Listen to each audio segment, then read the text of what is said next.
Good afternoon. We are at the Permiakova property. We're going to be completing a repairability test beyond this small right slope, which is southeast. We have this wind damage shingle that we'll do the repair test on. We'll see how it affects all of those surrounding shingles. Give you an overview of all of those surrounding shingles before we get started, showing you the current condition. Take another look once we're all finished with the repair test and see those results. We'll be using a hammer, flat bar, roof snake, and putty knife.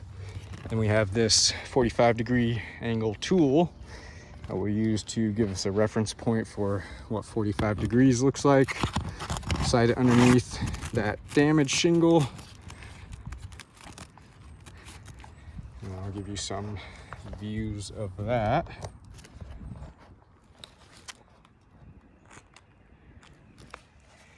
And then throughout the repairability test, whenever we have to lift those shingles, we will keep it at 45 or below.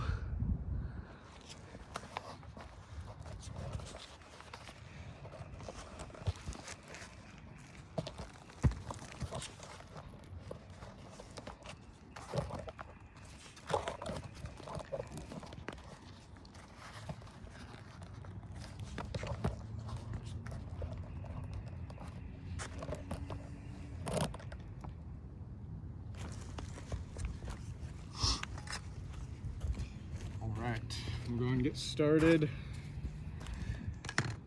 Start by unsealing all of these shingles. We use a putty knife to unseal the top shingle.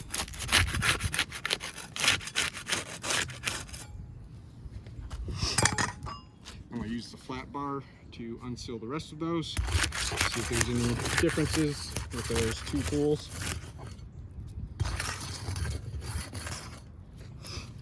And we'll start removing these nails.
That should be all the nails.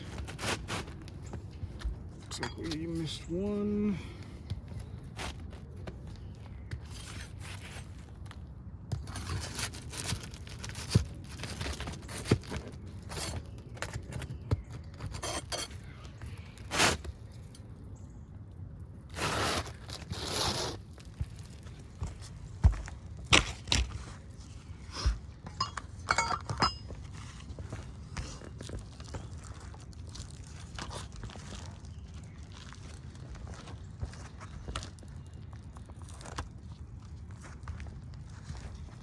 All right, we got that damaged shingle out.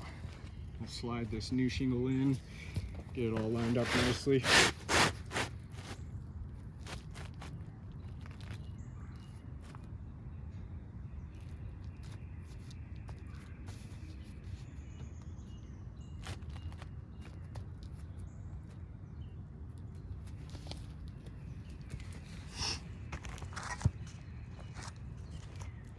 Start getting some nails in there now. We'll be using the roof snake for that.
All right, we're all complete with that repairability test. Give you another overview of all of those surrounding shingles.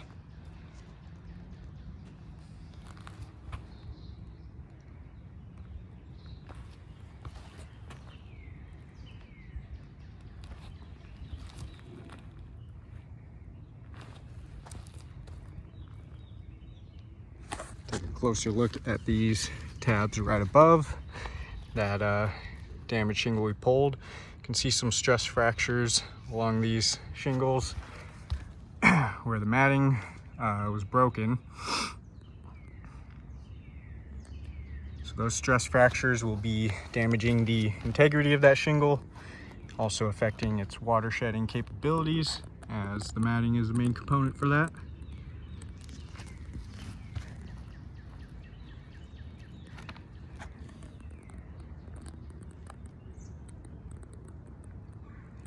You can feel where those stress fractures are. You can feel it's very weak in that area. And so those shingles will not be able to do exactly what they're designed to do as best as they should.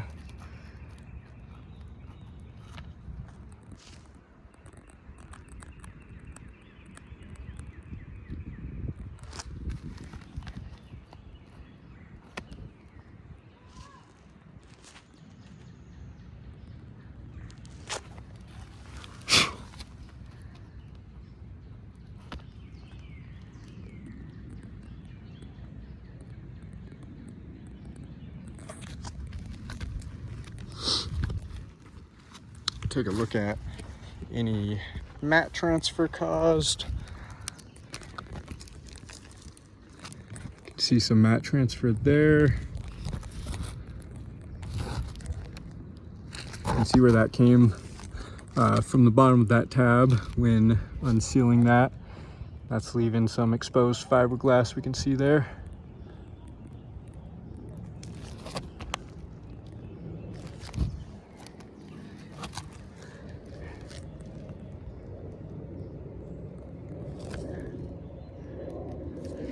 So we have mat transfer along with those stress fractures.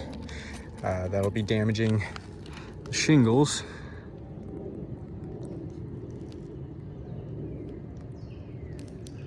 There's some more mat transfer right there. Some exposed fiberglass.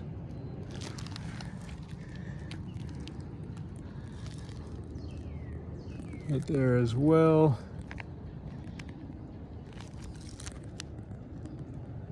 All of that mat transfer, that'll also be damaging the integrity of those shingles. You can see chunks that were ripped off the bottom of these tabs. And the mat transfer is also going to make it more difficult for those shingles to reseal properly. As we can see, some of that matting is stuck to that tar line now.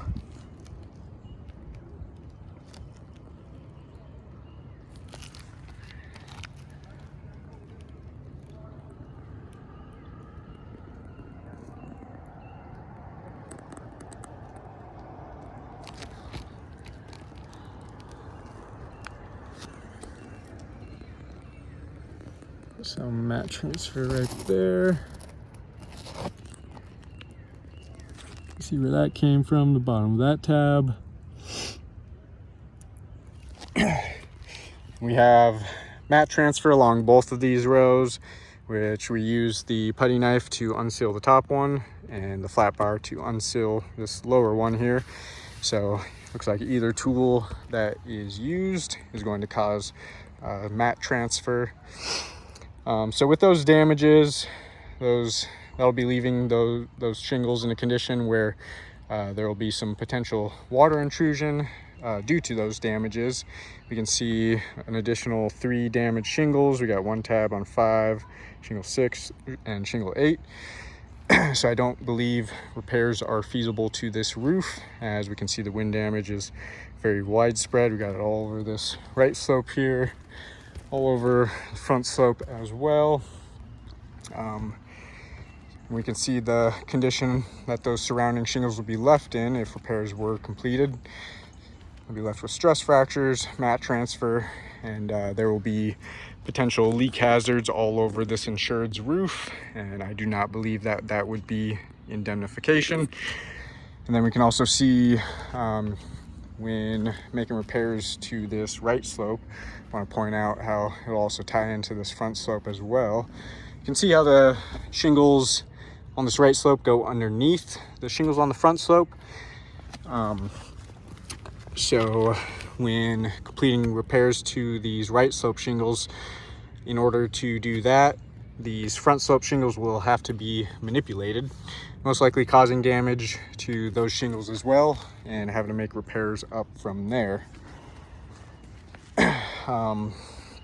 So I do not believe this roof is repairable, and I'll go and chalk up all of those damages and get some better pictures of those. Thank you for your time.